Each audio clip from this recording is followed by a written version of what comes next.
Shabbat Shalom, everybody. This is Rabbi Stephen, Rabbi Shmuel with you with this week's 10-Minute Torah. A couple of things first. I would like to thank everybody that participated in our Family Learning Day. I hope you enjoyed it, and we'll make this a regular part of our synagogue, getting people together, talking about topics. And again, if anybody has any specific topics they'd like to talk more about, I know that, I do the Torah study Monday, sometimes Tuesday evenings, where we're discussing that particular parsha. And of course, we always seem to take sidebars, which is fine, which is typical. The Talmud is full of that. They start out a subject. Next thing you know, you're doing something way out from left field, as the saying goes. And also Thursday night, the Judaic studies, which, we're talking about Pirkei Avot. The Grabners do a great job of developing topics of interest. But if there's something that else you'd like to discuss, and, the Sunday Family Learning Day comes up, let's talk about it, right? That's what we're here for. That's what it's all about. So, again, next, the Misha Barak list.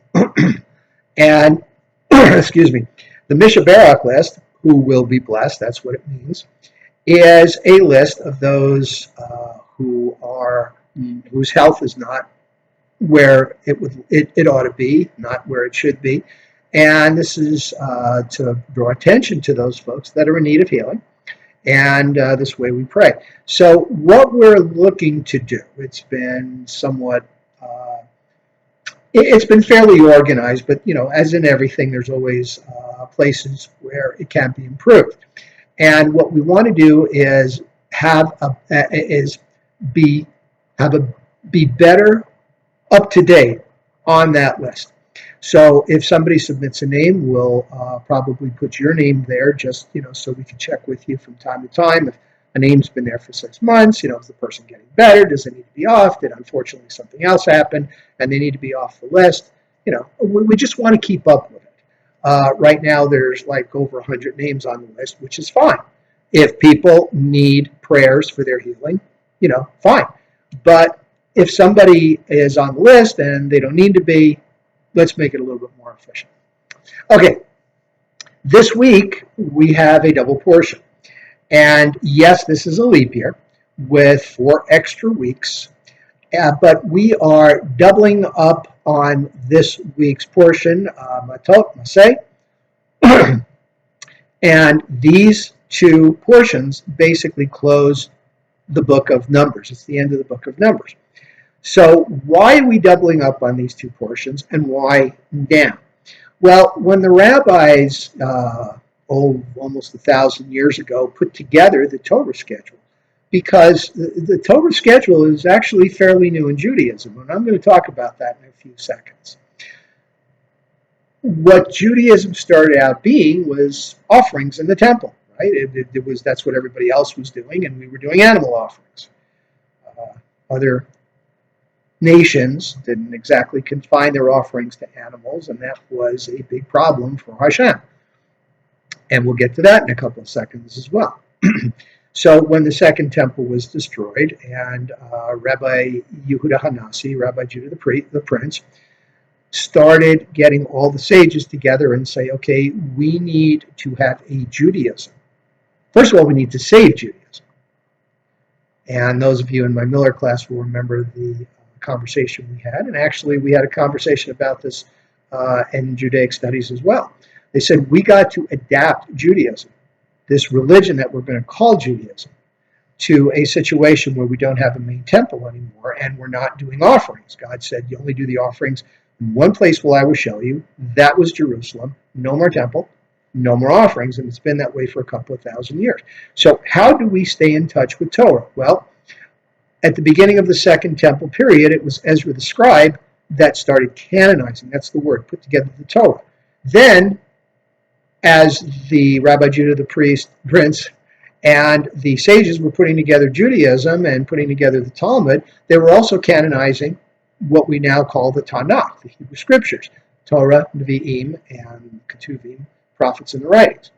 So, as time went on, they had different schedules for reading the Torah, but finally we developed this schedule. We read a portion every week.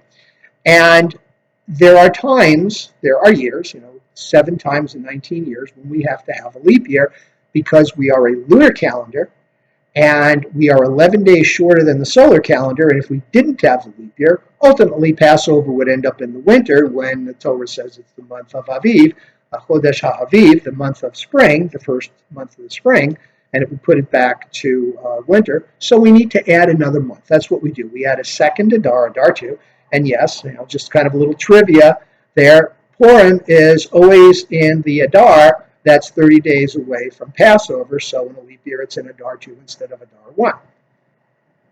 So leap years have 4 extra weeks. And we spread out that we can spread out the Torah reading, the schedule of the Torah, 4 extra weeks. When we don't have a leap year, we have to compress it. We have to double up certain portions. And the rabbi says, okay, just to make it consistent, certain themes, we are going to put specific portions together as a doubling up. One other portion that's doubled up is Tazria and Metzora, where we talk about blemishes. Get that out of the way in 1 week. So this particular portion is doubled up because Passover, if you remember, being 8 days out here in the diaspora, started out on Shabbat. So the second Shabbat, which is the 8th day of Passover, we had a special Torah reading, and through our Torah reading schedule, a week back. In Israel, when they only have 7 days, they continued with the regular Torah portion reading on the Shabbat after Passover, the Shabbat after the Shabbat of Passover. So they're a week ahead of us, so now we're going to all be in sync. Matot-Masei talks about, it basically closes up Numbers, as we said, and it talks about how Reuben and Gad, as they were marching through the wilderness, and the new generation is going to start conquering the land. Reuben and God decided that the land on the other side, to the east of the Jordan, I believe it's called the Transjordan, had great pasture. They had cattle. They wanted to settle there. Moses said, okay, what are you going to do, leave us hanging when we fight our wars? They said, no, don't worry about it. We will still fight the wars with you. We're going to settle here, and we will supply troops, and we will join the fighting, not a problem. And I believe I read somewhere that Moses also went to the half tribe of Manasseh and said, look, why don't half of you settle there too, just to keep an eye on them, okay? They talked about setting up cities of refuge, Levite cities. There were 6 in all, 3 on one side of the Jordan, 3 on the other side of the Jordan, in case somebody accidentally kills somebody. And back then you had the Gomel, the avenger that would come in, the family would have a blood oath to kill the person that killed that person, the member of their family or clan, take vengeance. But it was an accidental killing, so this person would hide out in the city of refuge, to protect them. On the other hand, if it was an intentional murder, then of course that person would be killed, and that's it, life for life. That's the only time when eye for eye, tooth for tooth, life for life is taken literally. Otherwise, it's just compensation. We also hear that the daughters of Zelophehad, the members of the tribe of Manasseh, says, look, that's great that these women are inheriting property from their father, but if they marry somebody from another tribe, then that land's going to pass to the next tribe upon their death, their kids. And Moses said, okay, here's the compromise. We want any daughter that inherits land, because there's no sons, to marry within their tribe.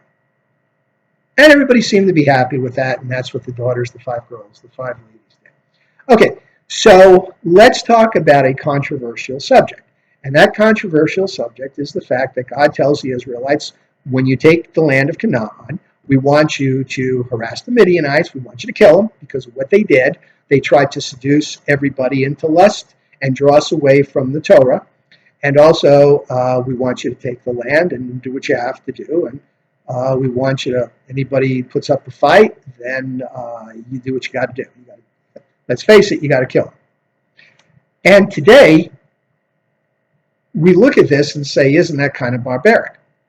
There is historical evidence, and Rabbi Hertz is very good at pointing this out in the Sansino Chumash, that a lot of those tribes were absolutely evil. Now, we talked about offerings before. Their offerings involved people. They believed in human sacrifice. They did not have respect for life. And that's who these people were.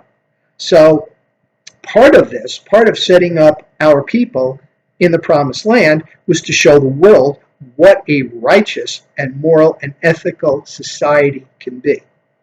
Now, as we move forward in Judaism, we are adapting to the changing times, like with the Torah, with the reading of the Torah, with the offerings. There haven't been offerings in Judaism for 2,000 years.